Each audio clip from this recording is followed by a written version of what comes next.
हिमाचल प्रदेश के विश्वसनीय jeweller Bhushan jewellers Solan. Himachal Pradesh में पिछले 4 दिन से कोई भी कोरोना वायरस का नया केस नहीं आया।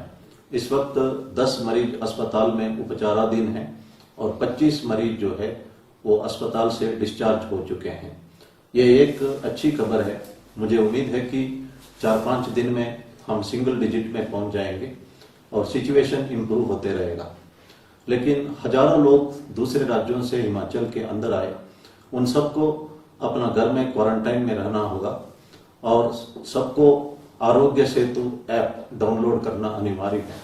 वैसे तमाम हिमाचली वासियों को ये अनिवार्य है कि आरोग्य सेतु ऐप डाउनलोड करें और डाउनलोड करते वक्त सही इंफॉर्मेशन इसमें डालें।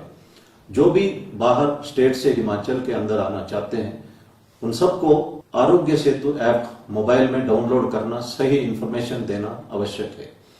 अगर बाद में टेस्टिंग के दौरान कोई सिम्टम्स आ जाते हैं, पॉजिटिव पाए जाते हैं, अगर आप गलत इंफॉर्मेशन आरोग्य सेतु ऐप में डाला है तो आपके ऊपर कार्रवाई भी हो सकती है।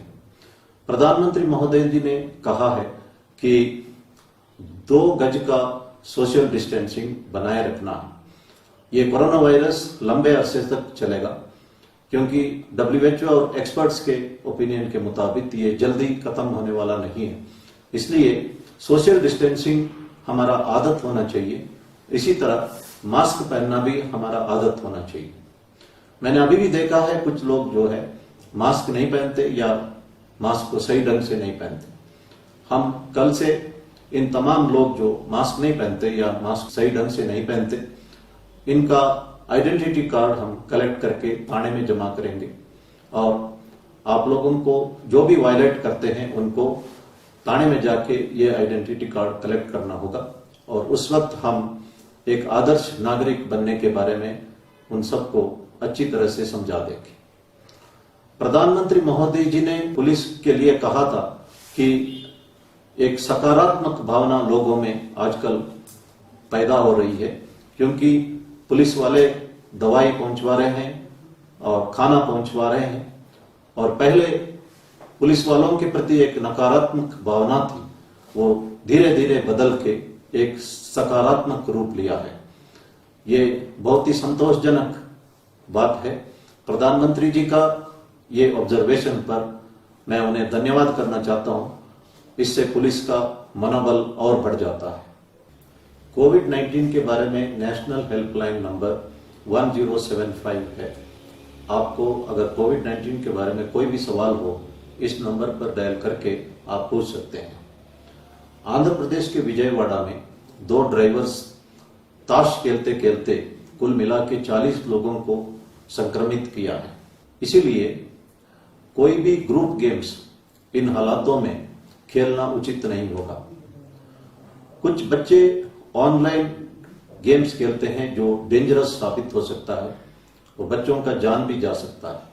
इसलिए पेरेंट्स को बच्चों के ऊपर नजर रखना आवश्यक है। साउथ अफ्रीका के केप टाउन में 2 गैंगस्टर्स गैंग वार करते रहे।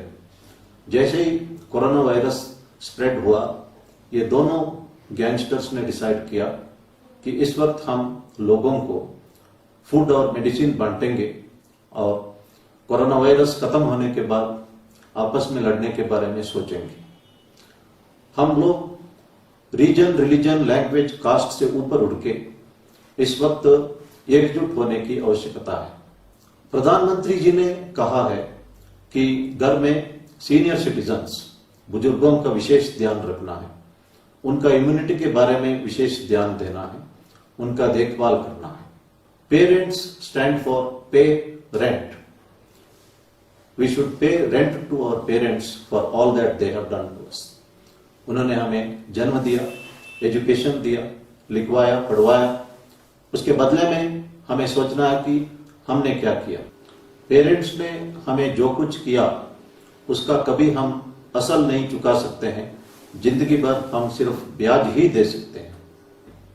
उनको खुश रखना आवश्यक है। पेरेंट्स को सबसे ज्यादा खुशी तब मिलती है जब बच्चे कामयाब हो जाते हैं। हम लोग भी जब जिंदगी में कुछ हासिल करते हैं, सबसे पहले हम पेरेंट्स को सूचित करते हैं। पेरेंट्स खुश हो जाते हैं तो हम अंदर अंदर पूर्ण रूप से खुश होते हैं। जिनकी माँ बाप नहीं है वे सोचते हैं कि काश माँ बाप जिंदा होते तो हम ये खुशखबरी उनको भी सुना देते।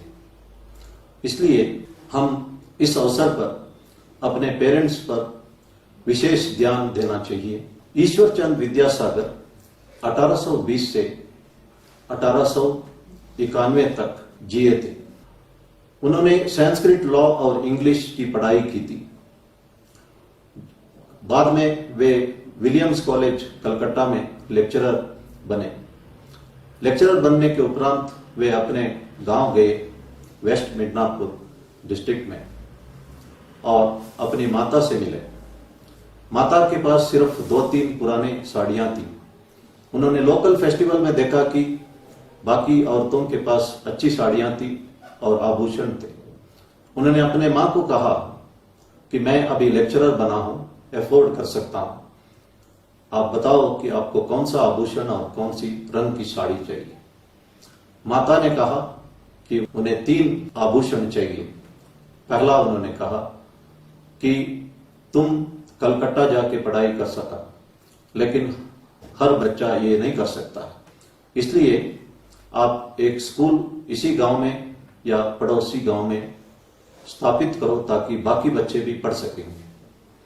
इसी तरह उन्होंने कहा कि मैं देख रही हूं कि बच्चे दवाई और डॉक्टर के बिना मर रहे हैं, इसलिए एक डिस्पेंसरी इसी गांव में या पड़ोसी गांव में डॉक्टर के साथ स्थापित करो ताकि बच्चे तथा एडल्ट्स इसका फायदा उठा सकें।